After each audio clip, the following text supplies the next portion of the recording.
Hi folks, I live in Ontario, Canada. I ride a motorcycle and I have a problem with the law about handlebars. The law states that you cannot have handlebars any higher than 15 inches above your seat when depressed by the rider. Now they measure to the top of the handlebar, which could be the crest up here rather than what you hold on to on the grip. But the trouble with that law is it doesn't take into consideration different sizes of people. I'm 6'4". Some people that ride motorcycles are 5'5". So how can you just pick a figure of inches rather than a comparison to your body? I would like to see the law in Ontario changed from the 15-inch rule to be similar to what British Columbia and several other provinces and many states in North America have adopted.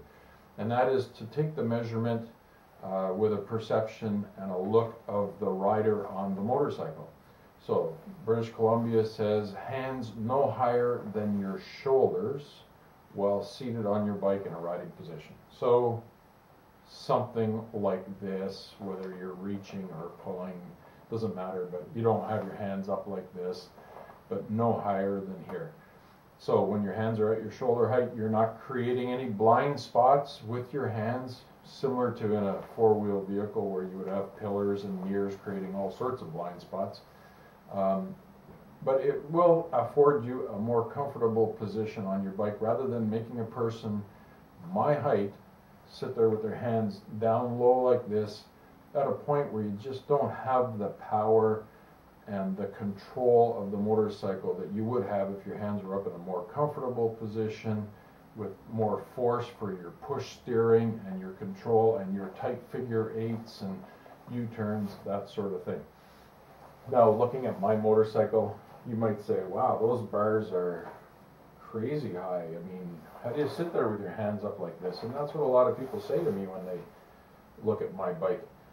But when I get on, everybody is surprised to say, oh, that fits you perfectly. There is no problem. Your hands aren't way up in the air. If you put a 5-foot person or a 5'2" or 3 person on my motorcycle, yes, their hands will be up here. I'm 6'4", like I said, and I'll show you what this looks like on me. Just because looking at this, you can see I have very tall bars. Unfortunately, they are higher than the legal limit, which is somewhere around here. But that is just way too low for guys my size. And really, we have to do something about this law. But take a look. You'll see when I get on the bike.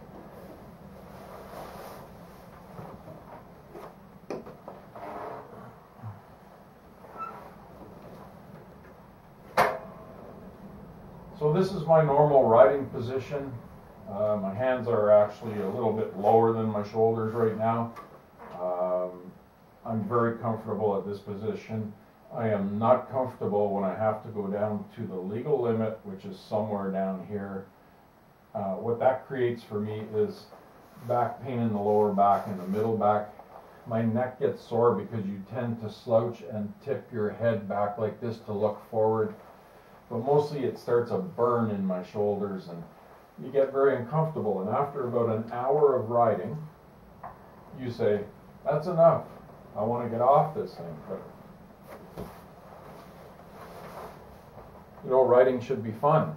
A lot of people ride motorcycles in Ontario, and I really think that we should try and get this law changed. Now, I've written letters to the Ministry of Transportation of Ontario. I started back when Kathleen Wynne was the Honourable Minister of the Ministry of Transportation of Ontario. Sent a letter to her office. I got a letter back that said the reason the bars are set where they are is so that it doesn't create any blind spots. Oh, come on, we've covered that. My eyes aren't in my shoulders, they're up here, and let's face it, you get into your automobile, your four-wheeler, what I call a cage, you get into that, and there's a pillar here that's a blind spot, there's a pillar there, there's a mirror here, sometimes there's a low roof if you're a tall person. On a motorcycle, headroom, endless, beautiful. No blind spots by my hands. My mirrors stick up a little bit. They are not a blind spot. I've taken many safety courses over the years. I'm 59 years old. I've been riding motorcycles for a long time. I know how to ride. I can ride and handle this bike beautifully with the handlebars the way they are, a lot better than with bars that are shorter. So in all honesty, I would rather ride my bike legally than illegally. I don't want to create a problem. I'm not trying to make a statement by having tall bars. Sure, I like the look of them. I think they go with the bike. This is a Heritage Softail Classic, and I think the Heritage look and these bars contribute to a nice look on the bike. But my main function for putting them on was to get comfortable because I like to take trips. So let's all group together and try to get this law changed. We've written several letters to Bob Chiarelli, the Honorable Minister of Transport, and not getting any responses other than not about to do anything at this time. But he doesn't understand, and his office may not understand the issue at hand, simply because maybe they're not motorcycle riders. So that's why I've made this video, just to make it a little more clear that a 15-inch rule just doesn't cut it for different sized people. That's like telling me to go wear a size 5 shoe when I wear a size 13, or I will be doing something illegal. It just does not make any sense. Or that's like telling me when I get into my car or truck to make sure the seat is all the way up and my tilt steering all the way down so that I am in a specific position. Automobile makers have put in tilt steering on cars, telescopic steering, seats that adjust back and forth, up and down. Motorcyclists can adjust their seats up and down by buying different types of seats. We could go back, we can go forward, we can get handlebars that are different heights, different pullbacks, different widths, all to fit our body sizes. When we take it upon ourselves to change our handlebars, it's not something we're thinking about lightly. A change like that can be as much as $1,200 just to change the bars, put all the proper cabling and hoses onto it, and extending all the wiring. So it isn't a decision we take lightly. So I would plead to the government of Ontario to please help us try to get this law changed.